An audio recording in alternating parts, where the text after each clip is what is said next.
Israel diduga kehilangan dokumen penting, Benyamin Netanyahu dituding jadi biang keladinya.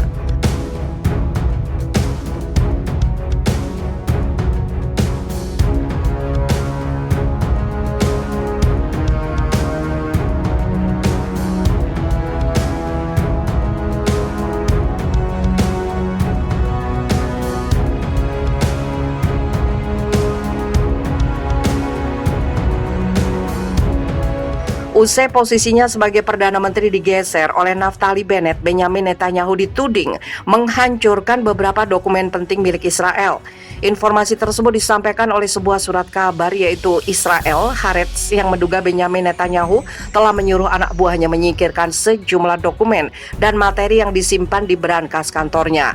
Aksi yang diduga dilakukan oleh Benyamin Netanyahu ini dinilai menyalahi hukum Israel lantaran dokumen yang dibuat atau diterima oleh pejabat selama bekerja sebagai pegawai negeri semestinya milik negara. Oleh karena itu, apapun bentuknya, dokumen bersangkutan harus disimpan di kantor dan dilarang keras dipindahkan ke tempat lain. Terlebih jika pejabat tidak lagi berkuasa, maka dokumen dan materi harus diberi label khusus kemudian dikirim ke arsip negara. Kendati rumor itu telah beredar kencang, belum diketahui jenis dokumen apa yang hilang usai Perdana Menteri Israel Benyamin Netanyahu lengser. Surat kabar Israel Haaretz melaporkan bahwa dokumen itu biasanya disimpan di berangkas tempat Perdana Menteri dan pejabat seniornya bertemu. Dokumen dan jadwal pejabat senior biasanya disimpan di berangkas, kata surat kabar itu. Meski begitu, beberapa dokumen dari masa jabatan Netanyahu memang sudah diarsipkan dan bisa diakses oleh PM baru Israel Naftali Bennett. Sementara pihak juru bicara mantan PM Israel Benyamin Netanyahu sendiri membantah perihal desas-desus terkait dugaan pemusnahan beberapa dokumen negara. Tidak ada hal seperti itu yang pernah terjadi, kata juru bicara. Kantor Perdana Menteri juga mengatakan bahwa itu adalah masalah yang tidak biasa, namun mereka tetap akan menyelidikinya.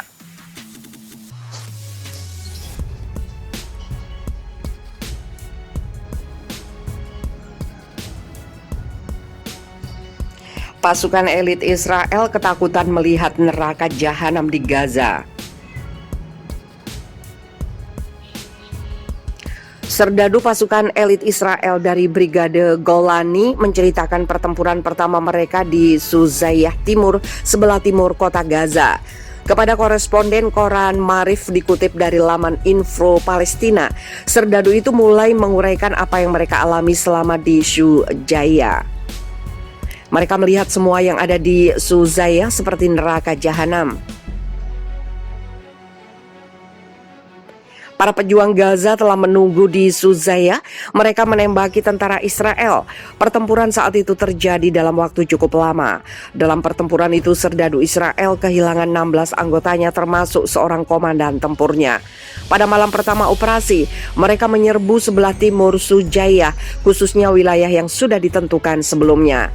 Namun mereka mendapat perlawanan dari para pejuang Gaza. Kami ditembaki dengan senjata ringan, ada juga senjata otomatis dan roket RGB. Sejumlah perwira Zionis mengatakan mereka memerangi pasukan perlawanan yang tidak kelihatan. Para prajurit Gaza datang dan pergi dari tempat dan ke tempat yang mereka tidak ketahui. Mereka masuk satu terowongan dan keluar dari terowongan yang lainnya. Serdadu yang lain mengatakan ia beserta teman-teman yang lain satu ketika akan menyerbu ke salah satu rumah yang dianggap kosong. Namun ternyata di dalamnya dipenuhi kelompok bersenjata hingga terjadi baku tembak. Akhirnya kami melarikan diri, yang bisa melarikan diri sementara, yang lainnya mati terbunuh. Israel persulit nelayan Gaza. Allah kirim 100 hiu. Hanya 2 km dari selatan kota Khan Younis di pantai jalur Gaza, nelayan Fawad Amoudi melihat gerakan aneh beberapa gelombang air laut berwarna putih yang ternyata adalah sekawanan hiu yang tengah lewat. Saya segera memanggil beberapa teman dan bergegas untuk menangkap rezeki berharga yang dikirim Allah, kata Amoudi kepada Xinhua dengan senyum lebar di wajahnya, dikutip dream.co.id. Menurutnya, bukan pekerjaan mudah untuk menangkap sejumlah besar hiu tersebut. Amoudi dan 5 nelayan lainnya mengambil perahu dan jaring tradisional mereka dan berlayar sejauh 2 km ke laut untuk menangkap hiu sebanyak-banyaknya. Saking banyaknya, Amoudi dan rekan-rekannya terpaksa memanggil puluhan nelayan lainnya untuk membantu mereka.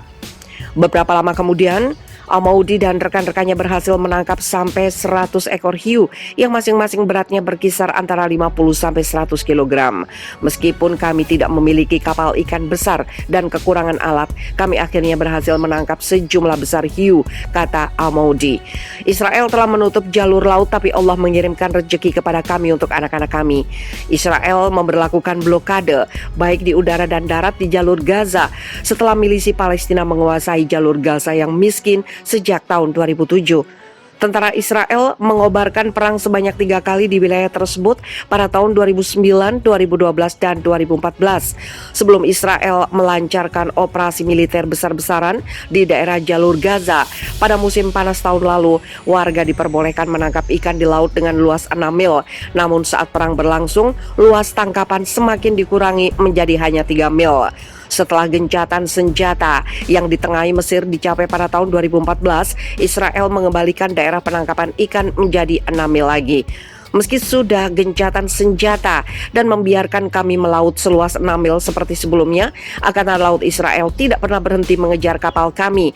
Mereka menembaki kami hingga banyak nelayan yang tewas atau terluka. Kadang-kadang mereka juga menangkap dan merusak kapal kami, keluh Al-Maudi. Tidak hanya Al-Maudi, tetapi juga 3.000 nelayan di sepanjang garis pantai jalur Gaza berharap Israel menghentikan serangan terhadap nelayan dan memperluas daerah penangkapan sampai 20 mil seperti dulu sebelum pecahnya Intifada kedua pada akhir September 2000. Kami berharap pendudukan Israel ini akan berakhir satu hari dan semua nelayan bisa melaut dengan wilayah yang lebih luas dan juga bisa menyelam, kata Mahmud, seorang nelayan teman Al-Maudi. Dia menambahkan, ratusan hiu yang berhasil dia tangkap bersama rekan-rekan yang lain bisa memenuhi kebutuhan makan ratusan keluarga. Penangkapan ratusan ikan hiu tersebut menghebohkan jalur Gaza.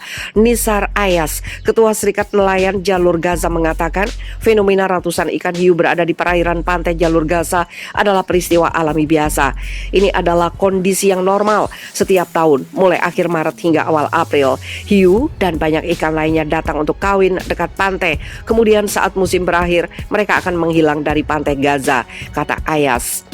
Warga Israel bersorak kegirangan lihat pohon Masjidil Aqsa terbakar. Warga Israel di Yerusalem bersorak kegirangan menyusul terbakarnya satu pohon di komplek Masjidil Aqsa. Peristiwa itu bersamaan dengan bentrok antara polisi Israel dengan jemaah Masjidil Aqsa yang sedang beribadah. Sejumlah video viral di media sosial menunjukkan puluhan warga Israel bernyanyi bersama-sama di depan tembok pembatas Masjidil Aqsa.